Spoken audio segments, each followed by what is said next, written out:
बुद्धिमान को पकड़ो, उसके पीछे जुड़ो। आपकी बहू यदि बुद्धिमान है, समझदार है, तो उसके अनुसार घर का विकास प्रारंभ कीजिए। सासू यदि बुद्धिमान है तो तुम कितने जवान हो, पढ़े लिखे हो, लेकिन सासू की बात मान लीजिए। और याद रखना, तुम्हारा गुरु बुद्धिमान है, भले वो 90 साल का हो, उसकी बात को मानिए। उसकी एक एक बात फिल्टर बात होगी और आपको उन्नति का रास्ता मिलेगा। और ये भी याद रखना, बुद्धिमान के साथ साथ चरित्रवान होना जरूरी है। बुद्धिमान के साथ साथ दयालु दिल होना जरूरी है। कितने लोगों को अपनी बुद्धिमानी का अभिमान होता है कि मैं बहुत बुद्धिमान हूं, और कितना ही बुद्धिमान व्यक्ति हो, सोच सकते हो बुद्धि से, लेकिन काम तो हाथ ही करेंगे। चलना होगा तो पैर ही चलेंगे। जो आपके साथ में काम करने वाले लोग हैं वो हाथ पैर के समान हैं, उनका भी महत्व है। अगर बुद्धिमान व्यक्ति अपने हाथ पैरों को नहीं संभाल सकता है तो भी वो सफलता नहीं पा सकता है। उसको अपने साथ के कार्यकर्ताओं को भी संभाल कर रखना चाहिए, ताकि उसके लिए हुए डिसीजन को फॉलो कर सके और उसको सफलता प्राप्त हो सके। भाइयों बहनों, कोई अतिथि ऐसा आएगा जो तुमको बहुत कुछ देकर चला जाएगा। जिसके द्वार पर कोई अतिथि नहीं आता है, उसके पुण्य बढ़ने भी बंद हो जाते हैं। इसलिए अतिथि का सत्कार जरूर करना चाहिए।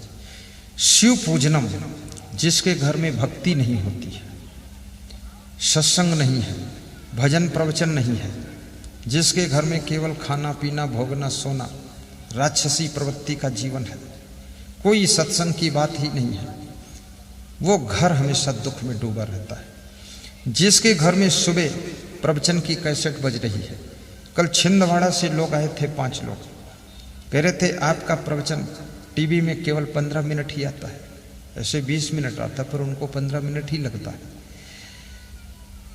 बड़े प्रेम से बोले कि हम कैसेट लेने आए हैं प्रवचन की वहां से शाम को। तो मैंने कहा कैसेट तो बंद हो गए हैं, उसके लिए स्पेशल लिखना पड़ेगा, बड़े सोर्स लगाना पड़ेगा, तभी दुकान खुलेगी। कल आओ तो ले जाओ। तो बोले तो कल आ जाऊंगा मैं। तो हमने कहा कैसेट बनना भी बंद हो गई है, अब पेन ड्राइव और मेमोरी कार्ड मिलते हैं, उसको ले जाओ। तो बोले ले लूँगा। बोले 150-200 घंटे का प्रवचन आपका मिल जाए, थोड़ा सुबह भी घर में बजना चाहिए, शाम को बजना चाहिए, दुकान में भी सुनूं, गाड़ी में भी सुनूं, सुनता ही रहूं। भाइयों और बहनों, जिसके घर में सुबह सुबह भजन बजते हैं, भजन की आवाज गूंजती है, और जिसके घर में सुबह थोड़ा प्रवचन भी होता है, कैसेट में बज रहा है, और जिसके घर में शाम को भी प्रवचन, ज्यादातर घरों में सीरियल चलता शाम को, क्रिकेट चलता शाम को, गेम देख रहे हैं लोग शाम को। ज्यादातर घरों में तो लोग जो टीवी में पिक्चर आते हैं ना, उसको बहुत देखते हैं, हीरो हीरोइन को। ये हीरो हीरोइन का डांस, कितने बुद्धू लोग हैं।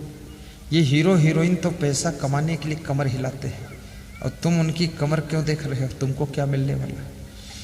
वो टांग टेढ़ी करके इसलिए खड़े हैं कि उनको पैसे मिलते हैं। अगर पैसे न मिले तो टांग सीधी करके भी वो खड़े नहीं होंगे, वो भी अपने काम करने चले जाएंगे। और तुम खाम खा एक बार देखते हो टीवी में कि टांग टेढ़ी खड़े कोई हीरो खड़ा है, फिर तुमने नकल कर ली, तुम जहां देखो वहां टांग टेढ़ी किए खड़े हो। तो ये मूर्खता नहीं और है क्या? अपनी जिंदगी को संवारो, ऐसे बनाओ जिंदगी की हजारों लोग तुमको देखना चाहें, दर्शन करना चाहें। ऐसी वाणी बोलो जो लाखों लोग तुम्हारी वाणी को सुनना चाहें। ऐसा स्वभाव बनाओ जो तुमको देखने के लिए लोग खड़े रहें, और ऐसी हंसी हंसो जो तुम्हारी हंसी में भी लाखों लोग हंसे, और ऐसी जिंदगी जियो जिससे करोड़ों को जिंदगी जीने का सलीका मिल जाए। तो समझ लो जीने का ढंग तुमको आ गया।